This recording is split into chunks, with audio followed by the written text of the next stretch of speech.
60ला आपल्याकडे किती आमदार होते? 66. आता किती आहेत आमदार? आता आहेत 62. 4 आमदार का कमी झाले? लोकसंख्या कमी झाली आहे.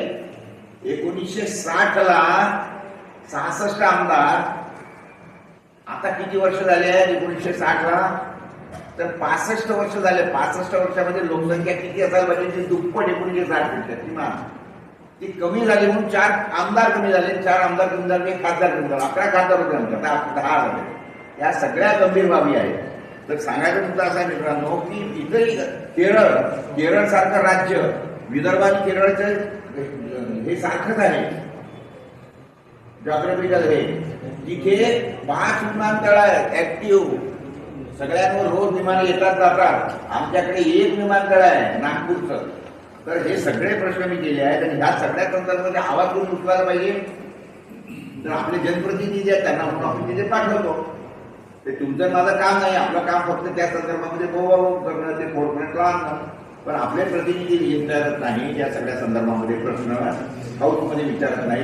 10 दिवसामध्ये एकही प्रश्न विदर्भाला विचारला गेला नाही ना. मागचं जे अधिवेशन झालं, एक प्रश्न, एकही अधिवेशन त्यामध्ये कोणी हजर नव्हतं. त्याचं कारण काय झालं की कारण पुरवणी मागण्या ज्या असतात त्या पुरवणी मागण्या ह्यांनी दुसऱ्या दिवशी घेतल्या आणि त्या प्रत्येक आमदाराला 500, 1000 कोटी रुपये देऊन टाकले.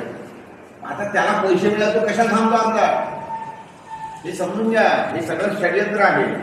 त्याच्यामुळे तिथं प्रश्न विचारण्यात तुला इंटरेस्टच नव्हता. कोणी आमदार नव्हतेच फारसे. यायचे जायचे, काम संपून गेलं होतं.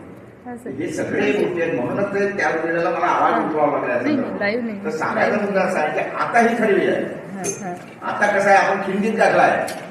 प्रत्येक मतदार हा प्रत्येक उमेदवाराला खिंडीत टाकू शकतो. बाबा तू विदर्भाच्या उभा आहेस ना विदर्भात, मग विदर्भाच्या प्रश्नावर तू बोलणार आहेस का?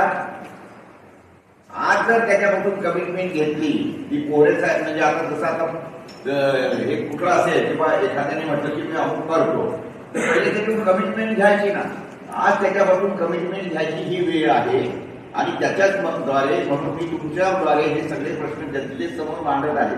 तुम्ही हे आपण त्यांना म्हटलं की हे सगळे प्रश्न जो मतदार असेल, ज्या मतदाराकडे तो उमेदवार जाईल त्या उमेदवाराला त्यांनी विचारायचं की तू विदर्भात तू निवडणूक उभा आहे ना, या प्रश्नाची उत्तरे दे तू. आता जर त्यांनी म्हटलं की हो माझी कमिटमेंट आहे, म्हणजे असा अर्थ त्याला आपण त्या दिवशी जर हाऊस जेव्हा आता डिसेंबर महिन्यामध्ये पुढच्या महिन्यात चालेल त्यावेळेला तुम्ही आपण विचारू शकता ना का तुम्ही त्याच्यावर उभे राहिले, तुम्ही बोलले होते आम्ही करतो म्हणून. मग आता तुम्ही काय नाही विचारलं प्रश्न? कसं आहे की याच्या अगोदरचे आमदार होते ते आम्हाला काही घेणं नव्हतं त्या विदर्भाच्या प्रश्नाची, म्हणून आम्ही निवडणूक लढवली. तुम्ही कुठं आम्हाला विचारलं? तुम्ही आम्हाला कुठं विचारलं की काय भाऊ तुमचं विदर्भात कमिटमेंट राहणार आहे का? पण आता विचारलं. आपण त्यांना हात खिंडीत गाठला आहे आणि त्यांच्या तोंडावर प्रश्न तुमच्या माध्यमातून आपल्याला फेकायचे. राजकीय पक्षांनी कुठल्याही या विषयात हात घातलेला नाही, कारण त्यांना सगळ्या अडचणीचे आहेत. मग राजकीय पक्ष तुम्ही मला सांगा, दोन विरुद्ध विचारसरणीचे हे राजकीय पक्ष आहेत.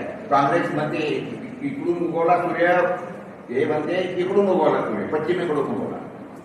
दोन विविध विरोधी विषय असताना एका विषयावर त्यांचं विदर्भाचा प्रश्न होता.